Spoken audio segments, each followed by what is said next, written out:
જિલ્લાના વાવથરાદ પંથકમાંથી અત્યારના સૌથી મોટા અને ચિંતાજનક સમાચાર સામે આવી રહ્યા છે। સરહદી વિસ્તારના ઉણ ગામે આજે કાયદોની વ્યવસ્થાની સ્થિતિ સંપૂર્ણપણે કળથળી છે। આશરે 1 વર્ષ પહેલા થયેલા આંતરજ્ઞાતીય પ્રેમ લગ્નનો મામલો આજે હિંસક સ્વરૂપ ધારણ કરી ચૂક્યો છે। બનાસકાંઠા જિલ્લાના વાવથરાદ પંથકમાંથી અત્યારના સૌથી મોટા અને ચિંતાજનક સમાચાર સામે આવી રહ્યા છે। સરહદી વિસ્તારના ઉણ ગામે આજે કાયદોની વ્યવસ્થાની સ્થિતિ સંપૂર્ણપણે કથળી છે। આશરે 1 વર્ષ પહેલા થયેલા આંતરજ્ઞાતીય પ્રેમ લગ્નનો મામલો આજે હિંસક સ્વરૂપ ધારણ કરી ચૂક્યો છે। બનાસકાંઠા જિલ્લાના વાવથરાદ પંથકમાં આવેલા ઉણ ગામે આજે કાયદો અને વ્યવસ્થાની સ્થિતિ વણસી છે। આશરે 1 વર્ષ પહેલા થયેલા એક આંતરજ્ઞાતીય પ્રેમ લગ્નનો વિવાદ આજે એટલી હદે વકર્યો કે આખું ગામ હિંસાની ઝપેટમાં આવી ગયું છે। ભાભરના રૂણી ગામે ચૌધરી સમાજ દ્વારા દીકરીને પરત મેળવવાના મુદ્દે એક વિશાળ મહાસંમેલન યોજાયું હતું।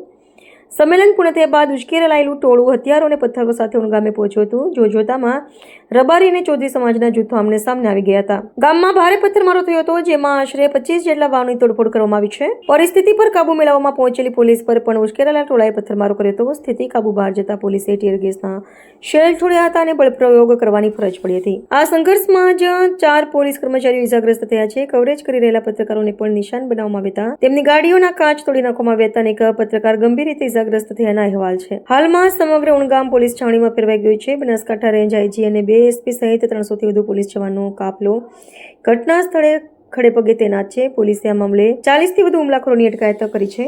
ગામમાં અત્યારે ભારે લાગણી જેવી શાંતિ જોવા મળી રહી છે અને સોશિયલ મીડિયા પર અફવાઓ ન ફેલાવવા તંત્ર દ્વારા અપીલ કરવામાં આવી છે। ઉણ ગામમાં જે આ ચૌધરી સમાજને દેહી સમાજનું જે આજે રૂની ગામમાં સંમેલન હતું, જે ચૌધરી સમાજનું એ સંમેલન પૂરું થતાં એ લોકોએ લગભગ 1000 થી 1500ના ટોળામાં ઉણ ગામ ઉપર ખસી આવેલા અને જે રબારી સમાજને ટાર્ગેટ કરતાં બીજા લોકોને પણ અમારા જે ધારો કે દરબારના મકાનો છે અમારા રોડ ઉપર આવેલા છે અને બીજા લોકોને અન્યને પણ માથામાં કોઈ વાગ્યું છે અને કોઈને મારા ગાડી એના કાચ ફોડી નાખેલા છે, મને માથામાં વાગેલું છે અને આ છે એટલે આ શું ચૌધરી સમાજ શું કરવા માગે છે? ચૌધરી સમાજને જે સમાજ અંગત જે ન્યાય અપેક્ષા હતી એ સમાજને મૂકીને અમારી સાથે શું ઘર્ષણ કરવાનું કારણ છે સમાજ?